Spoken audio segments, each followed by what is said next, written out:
بسم اللہ الرحمن الرحیم۔ السلام علیکم۔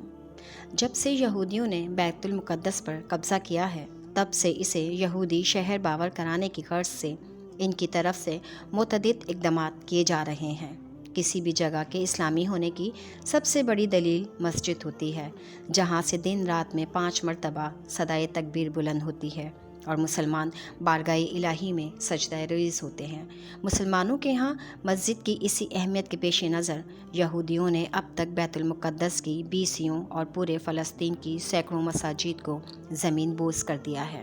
بلکہ ان میں سے کئی مساجد کو یہودی عبادت خانوں، شراب خانوں، کلبوں اور ہوٹلوں میں تبدیل کر دیا ہے۔ یہ سب کچھ اس بات کو مد نظر رکھ کر کیا جا رہا ہے کہ یہودیوں کی آئندہ نسلیں جب سن شعور کو پہنچے تو وہ بیت المقدس کے اسلامی شہر ہونے کا تصور ہی نہ کر سکیں، اور انہیں بس اتنا ہی معلوم ہو کہ یہ شہر بس یہودیوں ہی کا شہر ہے، مسلمانوں کا اس سے قطعی کوئی تعلق نہیں ہے۔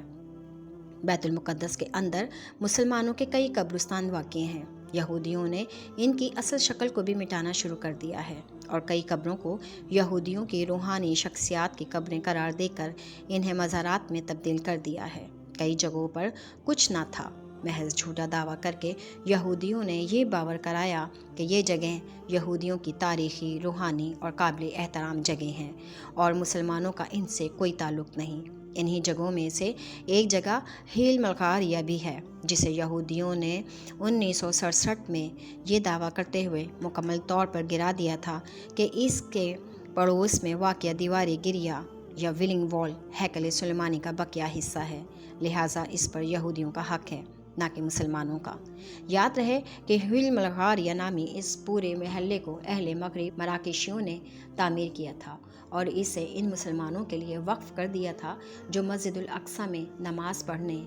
یا طلب علم کی خاطر بیت المقدس میں آئے تھے تاکہ وہ اسی محلے میں قیام کریں، اور جب یہودیوں نے اسے گرا دیا تھا اس وقت اس میں مسلمانوں کے 135 خاندان آباد تھے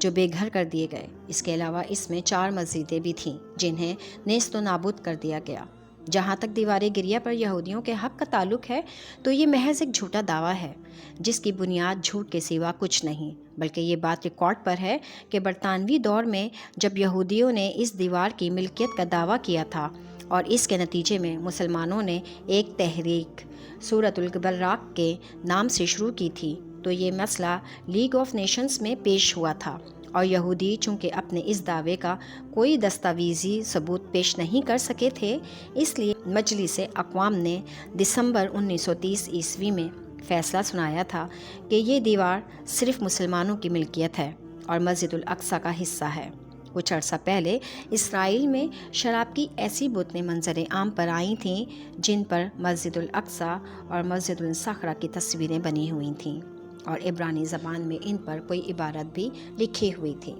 اس حرکت کے پیچھے یہودیوں کی مکارانہ سوچ تھی اور اس کا مقصد یہ باور کرانا تھا کہ مسجد الاقصیٰ کی یہودیوں کے ہاں قطعاً کوئی حیثیت نہیں۔ یہی وجہ ہے کہ یہودیوں کے بچے بچے کو یہ سبق پڑھایا جا رہا ہے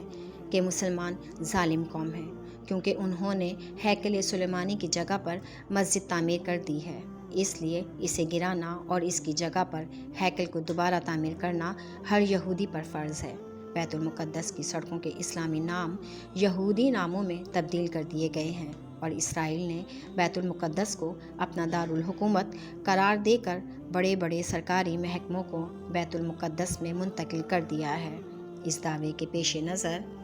مسجد المقدس کی عمارت ہیکل سلیمانی پر قائم ہے، اس لیے اسے گرا کر ہیکل کی دوبارہ تعمیر یہودیوں کا دینی فریضہ ہے اور وہ اسے نیست و نابود کر دینے پر تلے ہوئے ہیں، بلکہ اس سنگین جرم کی تیاریاں مکمل ہو چکی ہیں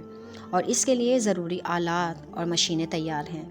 جھوٹے ہیکل کا ڈھانچہ اور اس میں جن جن چیزوں کو نصب کیا جائے گا وہ سب تیار کی جا چکی ہیں، اب صرف مناسب وقت کا انتظار ہے۔